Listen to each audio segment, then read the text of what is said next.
धार जिला कांग्रेस अध्यक्ष बालमुकुंद सिंह गौतम ने प्रदेश और केंद्र की भाजपा सरकार पर जमकर निशाना साधते हुए कहा कि भाजपा की कथनी और करनी में अंतर है।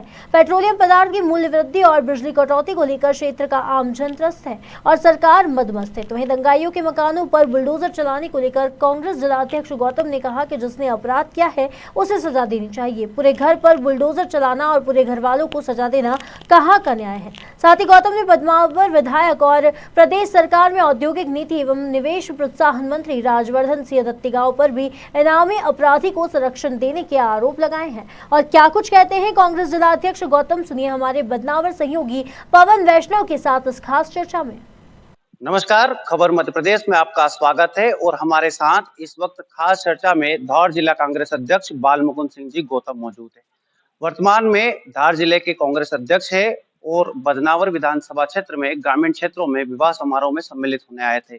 इस दौरान यहाँ नागदा के स्थित कांग्रेस कार्यालय पर यहाँ स्थानीय कांग्रेस नेताओं से चर्चा कर रहे थे। इसी दौरान हम चर्चा करते हैं धार जिला अध्यक्ष बालमुकुंद सिंह गौतम जी से और जानते हैं कि किस प्रकार से वर्तमान में विपक्ष में होने के बावजूद भी जनता के बीच में जा रहे हैं और जनता का किस प्रकार का रुख है। नमस्कार गौतम जी। नमस्कार। विपक्ष में आप लगभग मानकर चलें तो 18 साल से विपक्ष में 15 माह आपकी सरकार रही है।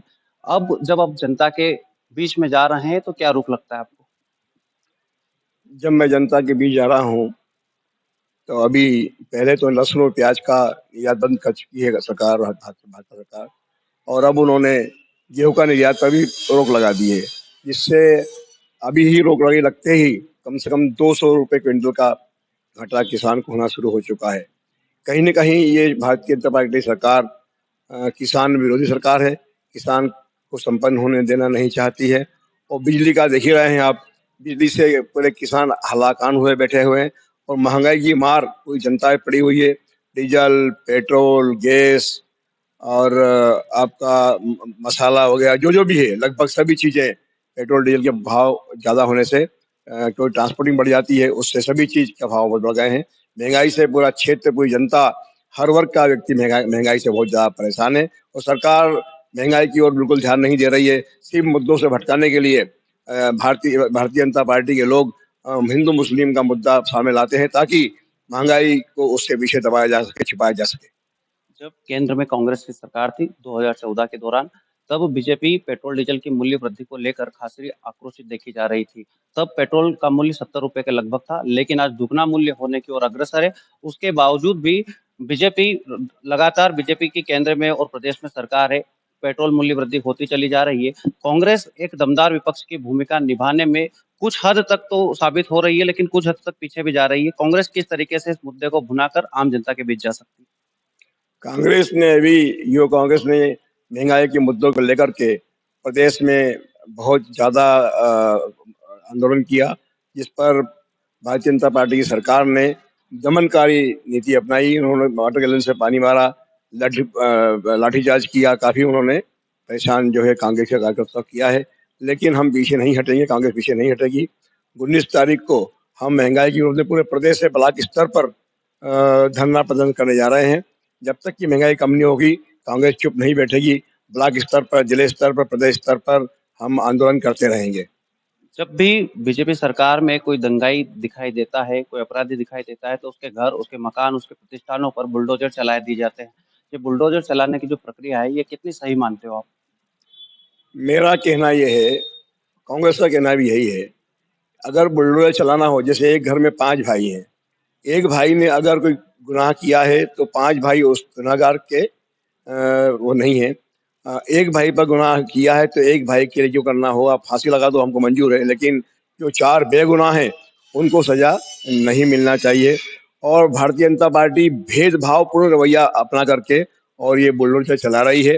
नहीं, ये अतिक्रमण का सही मायने में तो शुरू किया था माननीय कमलनाथ जी ने, पूर्व मुख्यमंत्री ने, जिन्होंने सिर्फ जो बड़े माफिया हैं, भू माफिया हैं, जिन्होंने अवैध काम कर रखे थे, उनको जो बस में किया था, उनके लिए ये बुलडोजर लेकर आए थे। लेकिन भारतीय जनता पार्टी भेदभाव पूर्वक ये सब काम कर रही है। मैं एक अब आपके यहाँ का उदाहरण देना और चाहता हूँ। माननीय हमारे जो मंत्री जी हैं, ये मंत्री जी एक तरफ भारतीय जनता पार्टी सुशासन देने की बात करती है, स्वच्छ राजनीति करने की बात करती है, लेकिन इससे दूषित राजनीति कभी हमने देखी नहीं है। यहाँ के मंत्री जो आज 5 साल से मर्डर केस का एक अपराधी है, महेंद्र सिंह पिता चंदन सिंह घाटा बिल्लौद का, उसको पकड़ने के लिए पुलिस जाती, वो 15,000 का इनामी है। जब उसको पकड़ने के लिए पुलिस जाती है तो उस जो अपराधी है उसके पिता लोगों से बोलते फिरते हैं कि पुलिस मेरे घर पे आई, लेकिन एक फोन हमारे मंत्री जी का आया तो पुलिस को वापस हटना पड़ा। इस प्रकार की इनकी मंशा है। अगर तोड़ना है तो उसका मकान तोड़िए, जिससे जो 15,000 का इनामी है और खुलेआम घाटा बिल्लौद में पीथमपुर में घूमते हुए देखा जाता है। पीठपा थाने के और पीथमपुर थाने के बीच हमेशा घूमता रहता है वो। जिस प्रकार से आप कह रहे हैं कि मंत्री जी का खास है, क्या आपको ऐसा लगता है कि जो मंत्री जी है वो अपराधियों को संरक्षण देने का काम कर रहे हैं? साफ और खुला दिख रहा है, कोई प्रमाण की आवश्यकता नहीं है। मंत्री जी कई बार उनके घर गए हैं, उनका वीडियो वायरल हुआ है, फोटो वायरल हुआ है। अभी कुछ दिन पहले ही उनके गांव में गए थे, उसका वीडियो भी वायरल हुआ है। और वो जो अपराधी के फादर हैं उनके साथ घूम रहे हैं और कानाफूसी भी कर रहे हैं कि चिंता मत करो, गवाह कोई नहीं होगी, हम जो करेंगे वही होगा, चिंता मत करो। आप इस प्रकार की बातें बोल रहे हैं, वो संरक्षण नहीं तो और क्या कहलाएगा ये। वर्तमान में गर्मी का दौर चल रहा है, लोड सेटिंग के नाम पे अघोषित बिजली कटौती की जा रही है, जिससे आमजनों में आक्रोश है। इसको लेकर सोशल मीडिया पर तीव्र प्रतिक्रिया भी आती है और कुछ सोशल मीडिया जो फॉलोअर्स है उनका कहना है कि कहीं ना कहीं दिग्विजय सिंह जी की सरकार के समय जो बिजली जा रही थी वैसे की वैसी शिवराज सिंह जी की सरकार में भी बिजली जा रही है। क्या आपको लगता है कि जिस प्रकार से दिग्विजय सिंह जी की सरकार 2003 में चली गई थी, इसी की तर्ज पर 2023 में शिवराज सिंह जी की सरकार भी प्रदेश से बाहर हो जाएगी? जिस प्रकार से दिग्विजय सिंह जी की सरकार में ये वास्तव में बिजली की किल्लत इतनी थी नहीं, लेकिन उस समय में भारतीय जनता पार्टी के कुछ कार्यकर्ता, सबकी बात नहीं कर रहा हूं मैं, कुछ कार्यकर्ता साइकिल की चेन तारों पे मार मार करके उन्होंने बिजली को बिजली शॉर्ट सर्किट किया है। जिसके बाद कई जो है कारखाने बिजली उत्पादन के दिग्विजय सिंह जी ने सैंक्शन किए, वो चले, वो आज चालू भी हुए हैं। वो भी सब कांग्रेस की देन है। ये अपना ये महंगाई का मुद्दा है, इन सबको छिपाने के लिए इस प्रकार के भ्रामक प्रचार ये लोग करते हैं। ये थे धार जिला कांग्रेस अध्यक्ष बालमुकुंद सिंह गौतम, जो बता रहे हैं कि भाजपा सरकार अपराधियों को संरक्षण देने का काम कर रही है और गर्मी के मौसम में भी अघोषित बिजली कटौती कर रही है। इसी कारण से 2023 के आम चुनाव में कांग्रेस सरकार आम लोगों के बीच में जाएगी और जनता का समर्थन जुटाएगी।